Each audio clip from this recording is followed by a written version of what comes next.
साथियों, आज हम बाबा तुलसीदास जी रचित रामचरितमानस की एक बहुत महत्वपूर्ण चौपाई की व्याख्या वर्तमान परिप्रेक्ष्य में कर रहे हैं और वह चौपाई है समरथ को नहीं दोष गुसाई, रवि पावक सुरसर की नाई।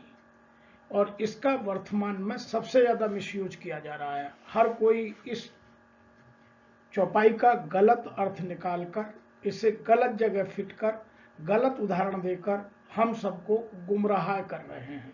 आइए इसी की व्याख्या को आज समझने का प्रयास करते हैं कि वास्तव में इसकी व्याख्या क्या है और हम क्या समझ रहे हैं। वास्तव में इसकी व्याख्या कुछ इस तरह से है कि समरथ को नहु दोष गुसाई, रवि पावक सुरसर की नाई। तो यहाँ सामर्थ्यवान सूर्य, अग्नि और गंगा जी की भांति जो लोग व्यवहार करते हैं उनको माना गया है। और ऐसे लोगों को कोई भी किसी भी तरह का दोष नहीं लगता। सूर्य की क्या खूबी है कि जो भी सूर्य के ताप में आएगा सबको गर्मी लगेगी। तो सूर्य सबको एक सा प्रकाश और एक सी ऊष्मा देता है, ऊर्जा देता है। वह अमीर हो, गरीब हो, किसी जाति, किसी संप्रदाय, किसी धर्म का हो, किसी देश में रहता हो, जो सूर्य की किरणों के सामने आएगा सबके साथ एक सा व्यवहार होगा। सेम अग्नि का है। इसी तरह अग्नि भी अपना एक सा व्यवहार रखती है। जो हाथ डालेगा वो जलेगा। बच्चा हो, बूढ़ा हो, जवान हो, स्वस्थ हो, बीमार हो, किसी जाति का, किसी धर्म का, किसी संप्रदाय का। वही गंगा जी का है। जो गंगा जी में नहाएगा वही अपने पापों से मुक्ति पाएगा, अपने को पवित्र करेगा। वह चाहे किसी भी देश का हो, किसी भी संप्रदाय का हो। तो इन सब की जो व्यवहार है सबके साथ सभी परिस्थितियों में एक सा रहता है और वही सामर्थ्यता की पहचान है। अब हम एक उदाहरण से समझते हैं। जैसे शिव की सामर्थ्य की बात बहुत लोग करते हैं। शिव में सामर्थ्य है कि उन्होंने जो समुद्र मंथन से हलाहल निकला उसको पी लिया।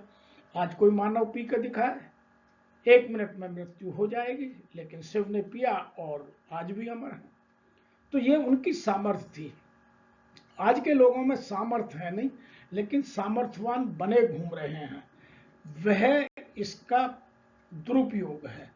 इसी बात को हम समझते हैं कि आज आदमी अपने आप को सामर्थ्यवान किन कारणों पर समझ बैठा। जिसके पास आर्थिक धन आ गया वह अपने आप को समर्थ मानने लगा। जिसके पास बाहुबल आ गया वह भी अपने आप को सामर्थ्यवान मानने लगा। जिसके पास ज्ञान की शक्ति होगी वह भी अपने आप को सामर्थ्यवान मानने लगा। जिसके पास धार्मिक शक्ति आ गई वह भी अपने आप को सामर्थ्यवान मानने लगा। सांस्कृतिक, राजनीतिक, पारिवारिक, पद, प्रतिष्ठा, जाति, कोई भी शक्ति आ जाए तो वह अपने आप को सामर्थ्यवान मानने लगता है। लेकिन वास्तव में सामर्थ्यवान होता नहीं है। सामर्थ्यवान की क्या खूबियां है कि उसका नैतिकता का बल बहुत बड़ा हो, आध्यात्मिकता का स्तर बहुत ऊंचा हो और पूरा जीवन मर्यादित रहा हो। उसके जीवन में कोई कलंक ना हो और सदैव सबके साथ उसने एक सा व्यवहार किया हो, जो आज ढूंढे नहीं मिलता। इसीलिए हम गलत लोगों की तारीफ करते हैं, गलत लोगों को सामर्थ्यवान बताते हैं, गलत लोगों को हम फेवर करते हैं, गलत लोगों को हम लाभ पहुंचाते हैं। इसीलिए आज वर्तमान में लोग अपने आप को सामर्थ्यवान कहकर अपने काम निकाल रहे हैं, अपने अवगुणों को छुपा रहे हैं।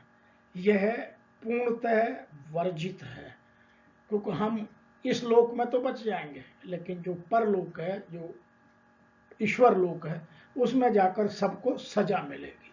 आइए इसी चीज को एक और तरीके से समझने की कोशिश करते हैं कि समरथ को नहीं दोष गुसाई, रव पावक सुरसर की नाई। अर्थात सामर्थ्यवान वह व्यक्ति है जो साधन संपन्न, बलशाली, प्रभावशाली होने के बाद भी अपना आचरण सुनिश्चित सामाजिक मर्यादाओं के विपरीत कभी नहीं करता। सदैव अपनी मर्यादाओं को ध्यान रखता है। वह सामाजिक मर्यादा हो, चाहे वो उसकी पारिवारिक मर्यादा हो, व्यक्तिगत मर्यादाएं हो, और उसके जीवन के मूल्य हमेशा उच्च स्तर के होते हैं और उसका आचरण सबके प्रति एक सा होता है।